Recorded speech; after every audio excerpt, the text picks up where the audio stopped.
Hello, this is Dr. J back with some more Let's Play Command & Conquer.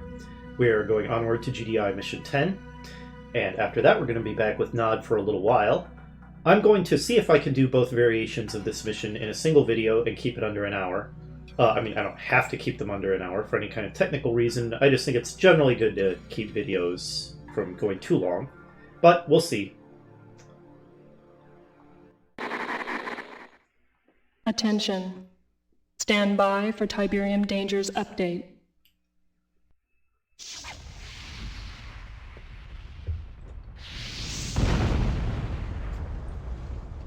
Tiberium is named after the Tiber River in Italy where it was first discovered.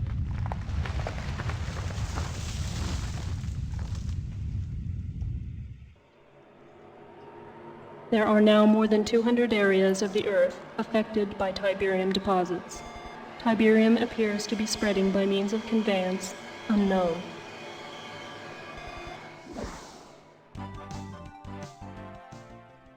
Dr. Mobius, tell our viewers just what Tiberium really is. Molecularly, it's a non-carbon-based element that appears to have strong ferrous qualities with non-resonating reversible energy that has a tendency to disrupt carbon-based molecular structures with inconsequent and unequal positrons orbiting on the first, second, and ninth quark rings. Whoa, is that good or bad? Ooh, let me put it this way, Eddie. The possibilities of Tiberium are limitless. Well, now let me ask you, by limitless, you say that... We now know that not only does Tiberium leach elements from the soil, but it appears to also leach vital nutrients from all plant life. Human contact with Tiberium is extremely toxic and often fatal. Exposure should be avoided.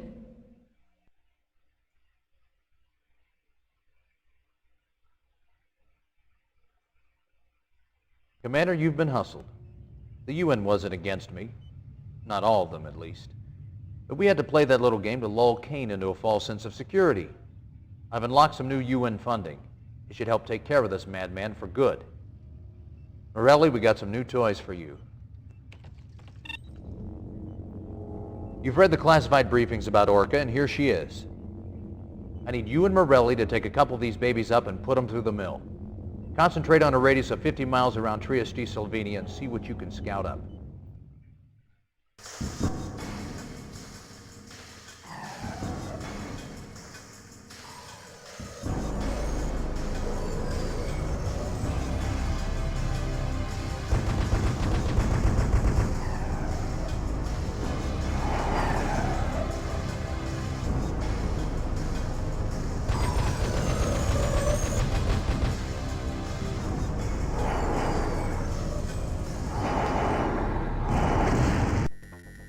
Okay, wow, a lot to talk about from those videos.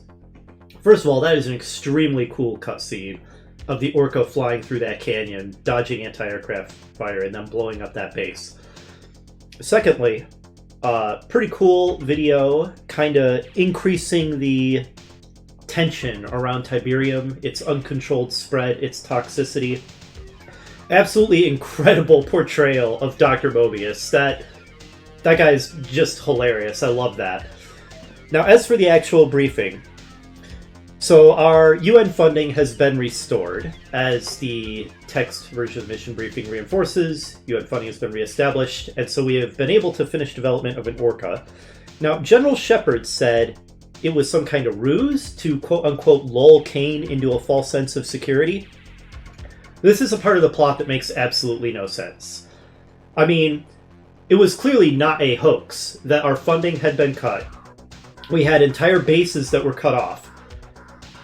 It is a sure thing that a lot of GDI soldiers lost their lives as a result of this so-called ruse. Now, General Shepard, the way he's portrayed, strikes me as a leader of integrity who actually cares about his troops and his subordinates. So I have trouble believing that he would participate in some childish decoy operation that would result in getting a bunch of his own guys killed, especially when, as a strategy, it does not even make sense. what on earth did we accomplish by pretending that our funding had been cut off? I fail to see any strategic advantage to doing this whatsoever. It's really stupid. I prefer to just ignore that bit of dialogue and to instead interpret it as, yes, Kane's media manipulation did trick the UN into pulling our funding. However, General Shepard's skillful diplomatic maneuvering, after some amount of time, finally managed to convince enough of our benefactors to restore funding that now we have full access to it again. To me, that makes a lot more sense. Lastly, although she didn't have a speaking part, we did see Colonel Morelli in that little inset video there. I think this is the last time we ever see Colonel Morelli in a briefing. She doesn't really have any kind of large parts or anything. But it is cool that we have another fellow GDI commander or officer besides just Commander Carter, who is now dead, I'm pretty sure. And although the game never came right out and said it, to me it was always kind of implied that Colonel Morelli is in charge of, and maybe even personally pilots, one of the A-10 Warthogs that get called in when we make airstrikes. The airstrikes that we basically never use, because the SAM sites are always located right inside the enemy bases. But, given the way that briefing was worded, it sounds like Colonel Morelli is going to be personally piloting one of the orcas that we're going to be using in this mission. So maybe we could even sort of interpret that as she has been reassigned from the A-10 squadron to an orca squadron. There is no such thing as hero units in this game except perhaps the commando. But we can sort of interpret that when we build orcas now, that maybe what we're actually doing is procuring Colonel Morelli's squadron, and maybe she's even piloting one of them herself. Even though they'll all just have the generic vehicle voice, but that's fine. We can use our imaginations a little bit.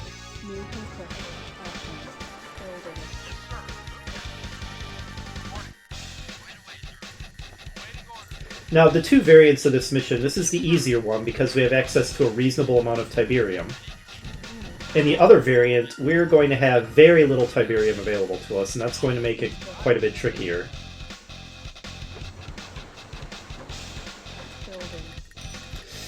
The reason that I moved my construction yard over a little bit, although it's probably going to be vulnerable anyway, is one trick that the AI likes to play in this mission, in both variants of it, is to send an artillery up on this ridge behind our base and use it to shell our buildings from where it's difficult to fight back.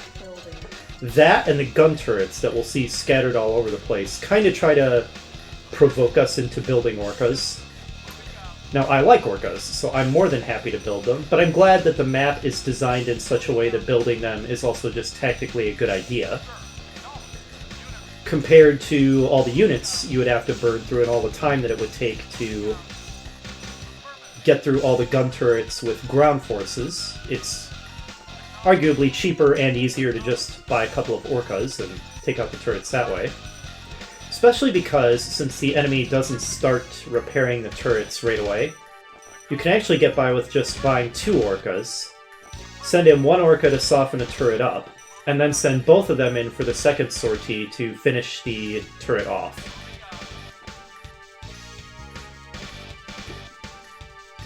So that's how I'm going to be using them in this mission.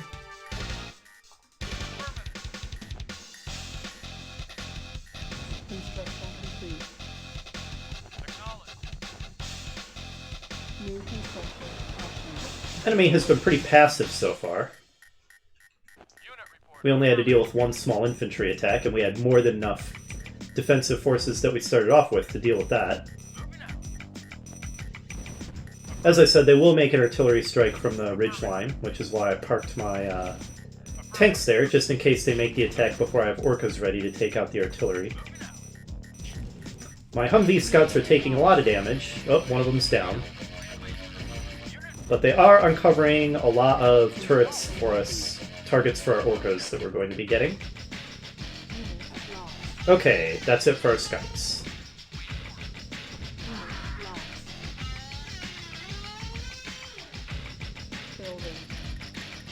Oh, another little attack squad coming in here. Oh, and from the west as well. I was going to get the Orcas next, but I might want to get a couple of guard towers instead.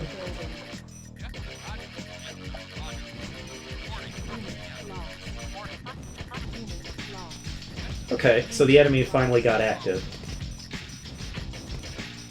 Oh, 2 artillery. Oh, wow. How ambitious. Okay, this is a real problem, actually. Because we need our tanks to take care of the artillery. Oh, the other one decided that he doesn't care.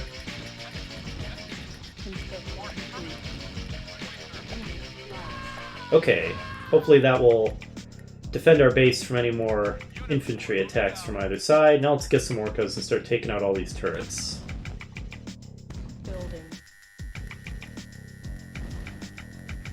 Alright, they just completely ignored the guard tower and went right by it.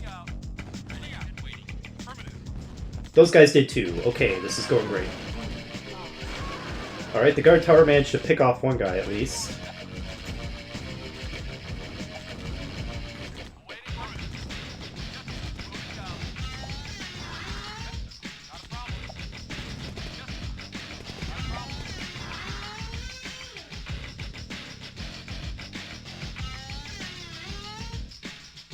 Alright. Infantry squads flanking us from both sides and artillery attacking from the ridge. That was a reasonable attack. Took us a bit of work to fight that one off. Now we've got... Okay! After being passive for a little while, the enemy is hitting us fairly hard now. And we've been so busy building up our base, we don't have much in the way of defenses. Just a couple guard towers and what little remains of our initial force. Okay, there's not going to be much left of that guy if he's going to stay in range of the turret.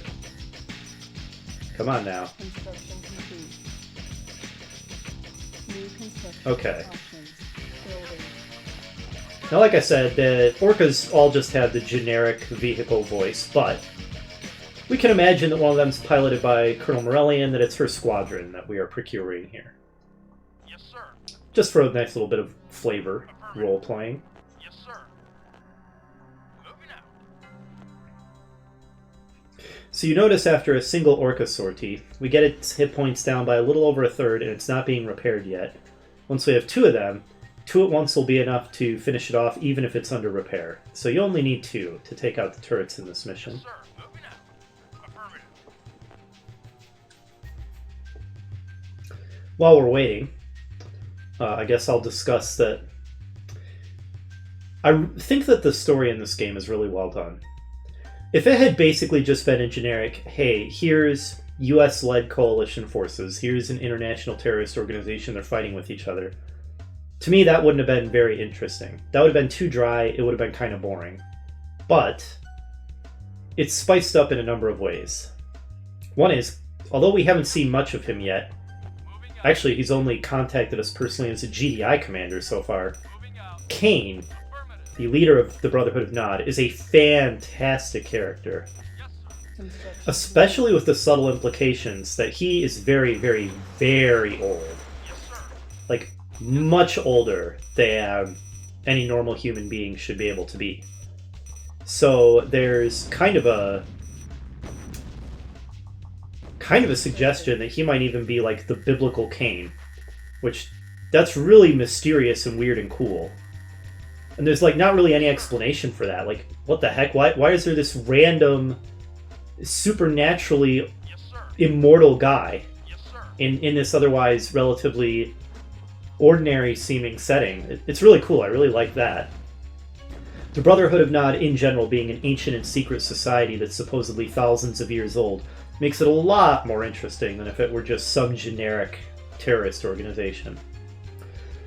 The little near-future sci-fi elements here and there, like a little bit of the weaponry at our disposal, is a little bit beyond the technology, especially that was available at the time. But even still today, like the ion cannon, we don't have anything like that. We are starting to develop real-world military lasers, although I don't think we have anything as powerful as Obelisks of Nod yet, or Obelisks of Light. But at the time, the Obelisk of Light was just like pure sci-fi stuff. So yeah, little near-future sci-fi elements are cool. And finally, and most importantly, kind of leaving the best for last, Tiberium.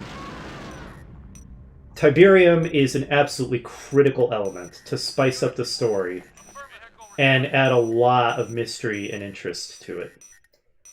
Yes, sir. It's like, Yes, sir.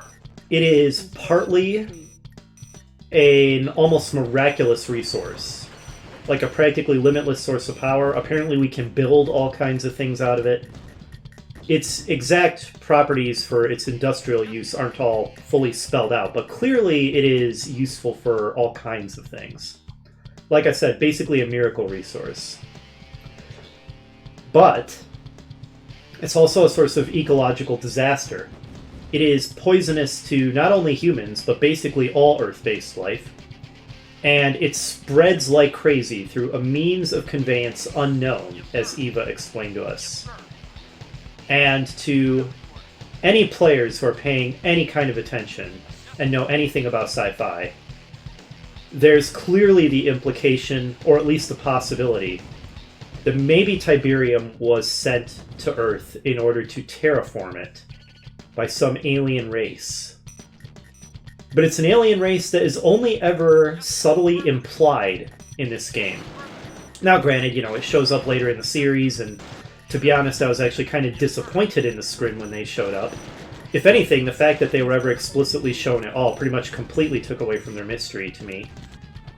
But that's a completely different discussion that we can get to at some other time. But, yeah, just the subtle implication, hey, maybe some mysterious aliens sent Tiberium to Earth to terraform it. To me, that is such a cool piece of information just kind of hiding there in the background. And it's such an ominous threat. Like, not only are we having this global war between global coalition forces and a surprisingly powerful, resourceful, well-equipped, ancient, secret international terrorist organization, which, that's pretty cool in itself. Yes, sir. The International Terrorist Organization is led by a seemingly immortal ancient man. Also pretty awesome. But as the backdrop to this whole conflict, there's an out-of-control alien mineral that is terraforming our planet, and we cannot figure out how to bring it under control. That is a really cool story. Like I said, it is so much more awesome than if it were just some generic, hey, the United States Army is fighting a bunch of terrorists, which would have been way lame. At least in my opinion. Like, that would not have been interesting. I'm not a Call of Duty fan, for example. But yeah, really cool. They just hit it out of the park. Absolute home run when they came up with the story for this game. Yes, sir. Yes, sir. Slowly taking out these turrets. I think you can see how using the orcas is way more efficient than if we tried to build a big infantry squad to run around taking out these turrets, or a ton of tanks. Man, it would really cost a fortune. I mean, it's going to cost a fortune anyway, because we're going to build a tank army anyhow to take out the Nod base, but the tanks would be taking casualties if they were going around shooting all these turrets, because turrets are anti-armor weapons, and they're awkwardly placed, since they're on top of all these ridge lines. Our tanks would have trouble maneuvering well to take out the turrets. So the orcas are definitely the... Oh, they failed to kill that. Did I not weaken it first? Could be that I forgot to weaken it first. The orcas are definitely the more efficient way of taking care of all these turrets. So it's good that the mission is designed so that the orcas are the best way to go about doing it. I'm just going to let it repair back to full, and I'm going to try the 1-2 hit sortie trick again. I'm going to train a couple grenadiers to do some more scouting. Another issue with relying on ground forces to take out the turrets is they could very easily run into Nod patrols while they were going around trying to do it, and, end up having to fight the Nod patrol and turrets at the same time. End up taking some losses that way. Construction complete. Do we want to do an NG rush? We might. Building. Honestly, the way that I like to use engineers in these missions is to send in my main force to severely weaken the enemy, destroy most of their defenses, and act as a diversion. And then use the engineers to just capture some vital structures to make sure that the my main attack isn't completely in vain, because they just end up rebuilding everything if my main attack force doesn't wipe them all out in one fell swoop. Building. If you can capture the enemy construction yard, then any damage you do to their base is permanent. And if you can capture or destroy their Hand of Nod and or airfield, then you can also cripple their unit production at the same time. Building. Yes, sir. Yes, sir. No, this Grenadier is doing a good job of scouting.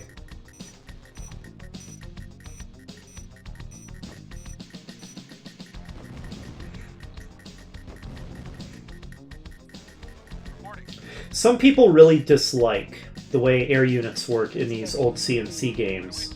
Air units that you actually control, as opposed to, like, the airstrikes. Namely that they have to return to their helipads to reload. I don't know, I guess they feel it makes them not useful enough. First of all, I disagree. I think that they're still very useful. And secondly, I actually really like the flavor of this.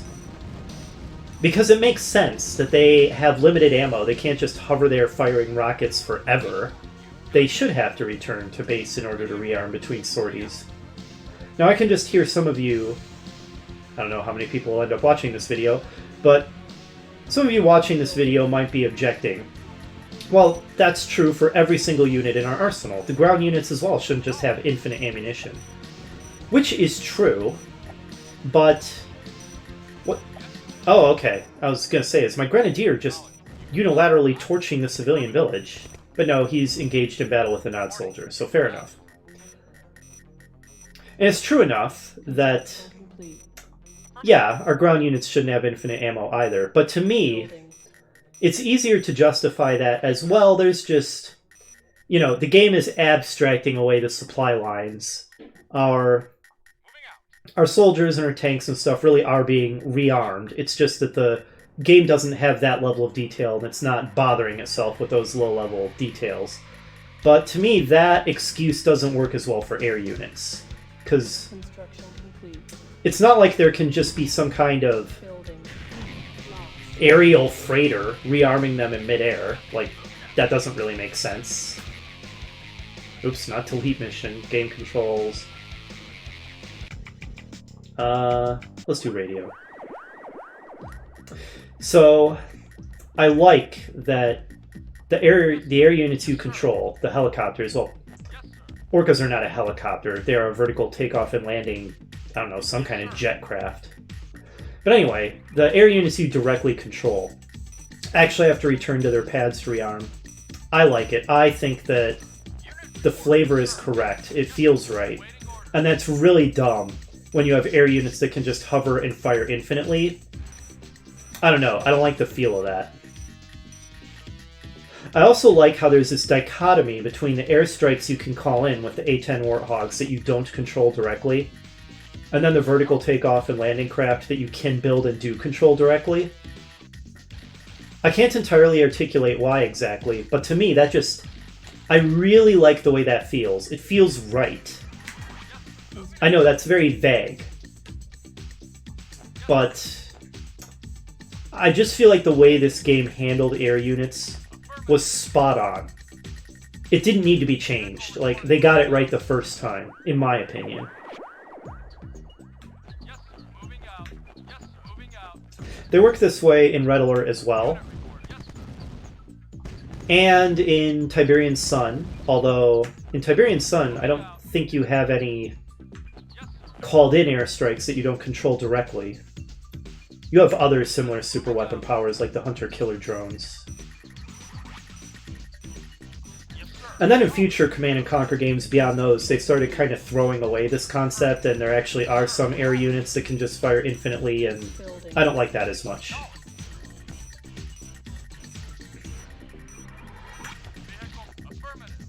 Actually, you know what?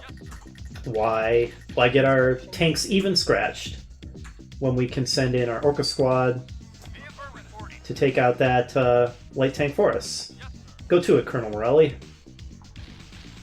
Building. Yes, sir. Moving out. Yes, sir. I'll say, Morelli looks awfully young for a colonel. I don't really have a follow-up to that. She just must have gotten her rank pretty early. Vehicle reporting. Unit reporting.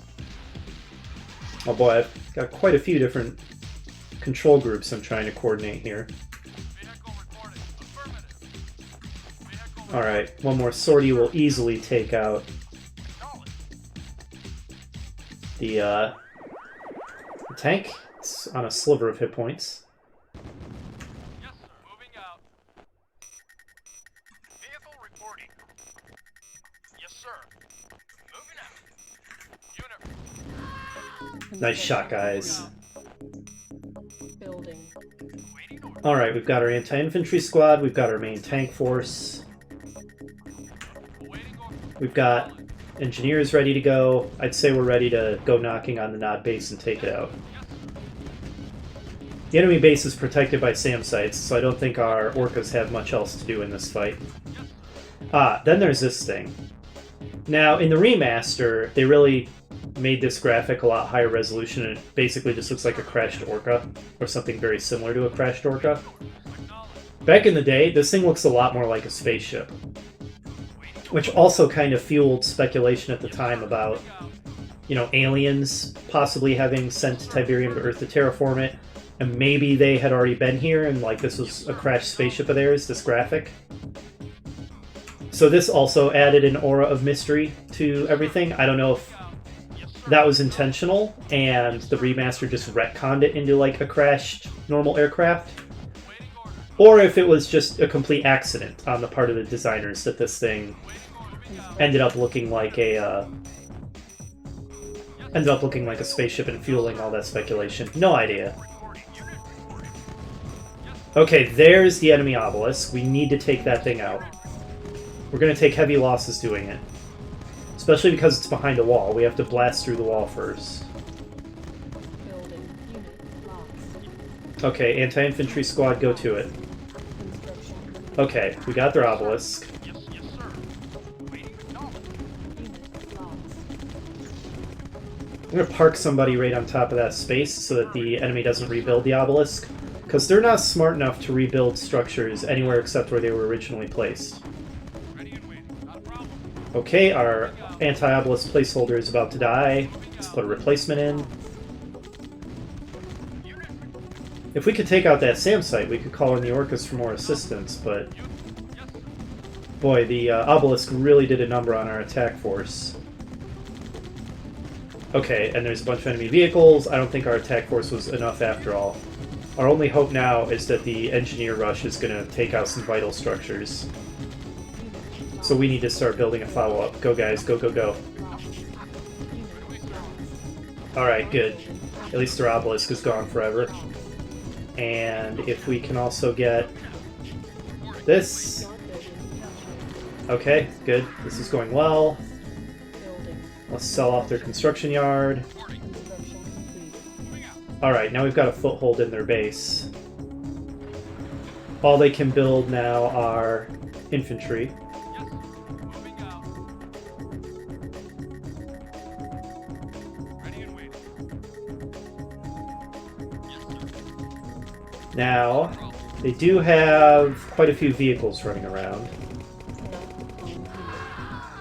Man, that flamer got our entire infantry squad, but... Primary buildings.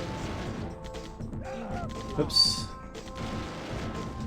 Our base is under attack. We saw a really awesome Nod unit available to build there, but we are not anywhere near where we can build that in the Nod campaign yet. So I'm not actually going to make it. Would somebody please deal with this guy? This is ridiculous. Building. Unit ready.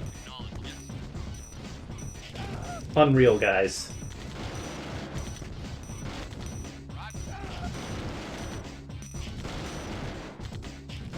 Building. Not building. Alright, the enemy base is crippled. It's a mop-up operation now. No! I forgot I made that primary. Dang it. Primary building selected. What a waste of an engineer. Well, I guess he can slowly make his way down here. Oh, there's a tank here. Hello. Moving out. Building. Unit ready. Not building captured. Building. Yes, sir. You got it. Well, the enemy's chaotic counterattack seems to have been dealt with for the most part. Moving out. Building. Alright, let's start taking out the enemy base. Acknowledged. Unit ready. Primary building selected. Yes, sir. Moving out. Not building captured. Building. We're really raking in the cash now. Unit ready. Moving out. Building. There's another one. Jeez. Unit ready. 2 of them on one map. Not building captured. Moving out. Ready and waiting. Affirmative. Not building captured. Not building. Let's get some flame infantry of our own. Unit ready. Report in. Building. Unit ready. Report up. Primary building selected. At this point, some grenadiers might actually be useful. They'll take out the buildings faster than a Building. Unit. squad of minigunners would. However, flamers and grenadiers together are incredibly dangerous. They could end up just destroying each other. Building. Unit ready. Building. Unit ready. Building. Reporting. Copy. Unit ready. There, this squad of rocket soldiers might be able to take out that SAM site. Then we could finally call in the Orcas for more assistance. Affirmative. Affirmative. Right away, sir. Ready and waiting. Right away, sir. Reporting. Yes, sir.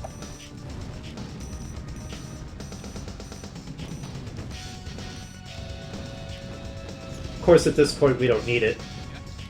Everything that's a threat has been eliminated. And my guys are destroying each other as expected. Acknowledged. Right away, sir. Affirmative. Alright, now that the SAM site's gone, just for fun, let's call in the Orcas. Reporting. Affirmative. Now in this game, you can't select Orcas when they're in the air unless they're in a control group, so I always make sure to put my Orcas in a control group.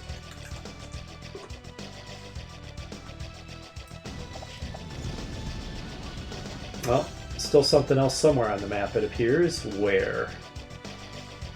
Well, it's hunt and seek time. Ah, I bet there's something up on this ridge line. A SAM site, perhaps. It's got to be a SAM site because we don't have airstrikes. Primary building selected. Building. Called it. Honestly, I just half remembered that. Construction complete. This has taken long enough. It looks like this isn't going to be both variations of this mission in a single video, so Building. I think we're Reinforcements have arrived. mostly in one mission per video territory now. They've gotten long enough for that to be the case. Have arrived. There will still occasionally be missions short enough we can do multiples in one video, but that's not going to be the norm from this point forward. Alright, make the save here.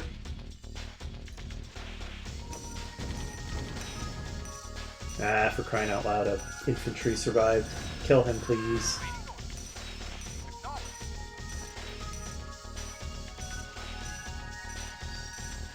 It's so ridiculous. There is literally no chance of possibly getting an airstrike to be helpful in this mission with the SAM sites put up here behind the enemy base on this ridgeline.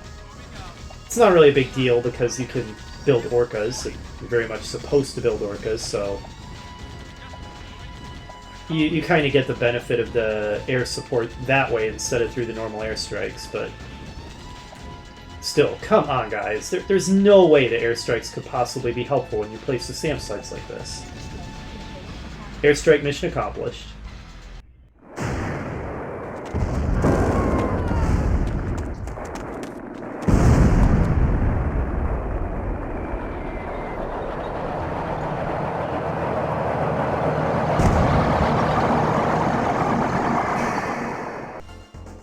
And that was the introduction to the Orca, one of my favorite units in the game. Next up, the harder version of this mission where we're going to be really starved for Tiberium. Hopefully you'll join me for that, and I'll see you then.